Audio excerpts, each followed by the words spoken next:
उत्तर प्रदेश प्रांतीय सिविल सेवा पदोन्नति अधिकारी संघ का गठन संपन्न हुआ। विनय कुमार मिश्रा अध्यक्ष बनाए गए। रिपोर्टर अजय कुमार गुप्ता, सोशलिस्ट न्याय न्यूज, लखनऊ। श्री वीरेंद्र मिश्रा,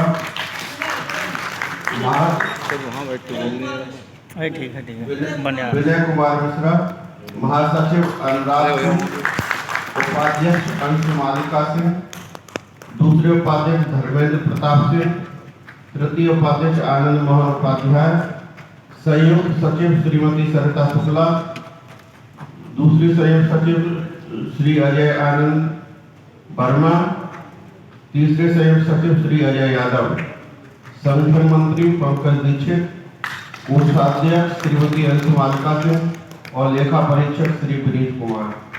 धन्यवाद।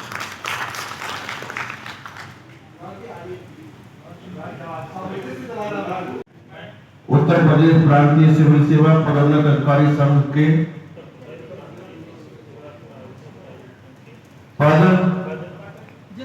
जिस पद के रूप में शपथ ग्रहण करता हूं कि सदैव संघ के नियमों के अंतर्गत संवर्ग के हितों की पैरवी करूंगा और पदीय दायित्वों का निर्वहन करूंगा। ईश्वर मेरी मदद करे। धन्यवाद। क्या कहेंगे? ये हमारी जो कार्यकारिणी थी पिछली बार 2019 में चयन हुआ था। काफ़ी लंबे समय से कई सारे पदाधिकारी रिटायर हो गए थे, तो दोबारा अधिवेशन आवश्यक था। उसके क्रम में आज अधिवेशन बुलाया गया है और आज आम सहमति से हमारी कार्यकारिणी का गठन किया गया है। सभी को धन्यवाद। और संबंध की हमारी जो भी समस्याएं हैं, चाहे वेतन विसंगति को लेकर हो, चाहे अवस्थापना सुविधाओं को लेकर हो डिफरेंट कोर्ट्स में, उस सब के लिए हम लोग निरंतर सक्षम स्तर पर पैरवी करते हुए समस्याओं का निराकरण करने का प्रयास करेंगे। सर, इससे पहले कब आप लोग का चुनाव हुआ था?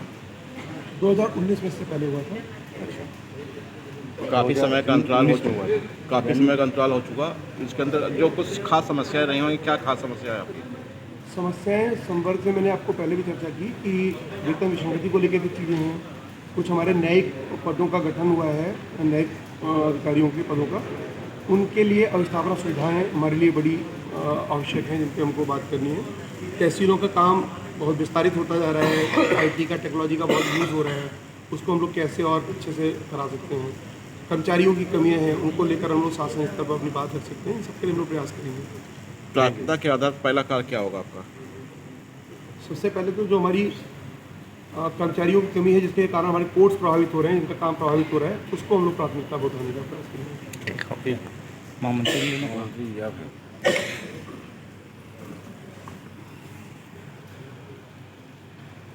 सर, पहले तो पूरा परिचय दीजिए अपना।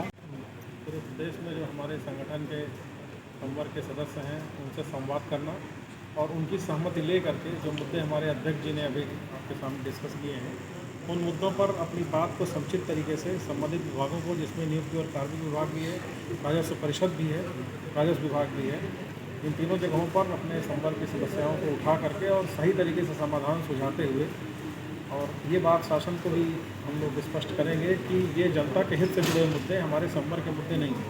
अगर हमें सशक्त और सक्षम किया जाएगा तो हम जनता की बेहतर सेवा करने में सक्षम हैं। हमारी यही प्राथमिकता है। Thank you. आपके माध्यम से जो साथी नहीं भी आ पाए उन सबको भी हम लोग, मैंने पहले भी हम लोग चर्चा की थी कि बहुत शीघ्र हम लोग एक बड़ा अधिवेशन करेंगे, सबको बुलाएंगे, सबको आमंत्रित करेंगे, तो फिर से हम लोग चर्चाएं करेंगे। और अभी 2-3 चीज़ें सबने रखी थी, मैं थोड़ा सा आपको ब्रीफ कर दूँ। जो आई कार्ड का मुद्दा है, ये जब मेरी पहले तरह की मुख्यमंत्री काल में रह चुकी है, उस समय में उठा था। तो नई सरकार का गठन हुआ था, उन्होंने सारे पुराने आई कार्ड कैंसिल कर दिए थे और ये तय हुआ था कि 66 से ऊपर के अधिकारियों के आई कार्ड वहाँ से जारी होंगे। शेष के लिए सहमति ये बनी थी कि बोर्ड ऑफ रेवेन्यू जारी करेगा। जो हमारा सचिवालय प्रशासन विभाग है, जहाँ से जारी होते हैं, वहाँ पे बजट का कोई इशू था, तो उस समय सहमति बन गई थी, लेकिन माननीय परिषद स्तर पर इसकी पैरवी नहीं हो पाई, इसके कारण जारी नहीं हो पाए थे। हम लोग पुनः इसकी पैरवी करा के अच्छी चीज जारी कराने का प्रयास करेंगे। और भी जो हमारी छोटी मोटी समस्याएं हैं, इनको भी हम निरंतर उठाते हुए सद्भाव और मार्गों के माध्यम से हम लोग इसको निराकरण करने का प्रयास करेंगे। सभी का बहुत धन्यवाद। बहुत अल्प अवधि के नोटिस पर आप लोग यहाँ पधारे, सभी उपस्थित हुए। पाठक सर ने बहुत कीमती समय हम लोगों को दिया और सर का तो इतना ही नहीं, हम लोग लगातार समय लेते ही रहेंगे। सर का मार्गदर्शन तो हमको हमेशा अपेक्षित रहेगा। शर्मा सर से भी हम लोग मिलते रहेंगे। और हमारे जो सर आपने पीड़ा व्यक्त की है, मैं बिल्कुल भुगतोगी हूँ उसका, ये हमेशा होता है। लेकिन मेरा रिक्वेस्ट है सर, कभी भी ऐसी समस्या है तो कृपया करके हम लोग को नोटिस में डालिए, हम लोग अपने स्तर से व्यक्तिगत संबंधों का प्रयास करके इसको निरसन करने का प्रयास करेंगे। बहुत धन्यवाद सर।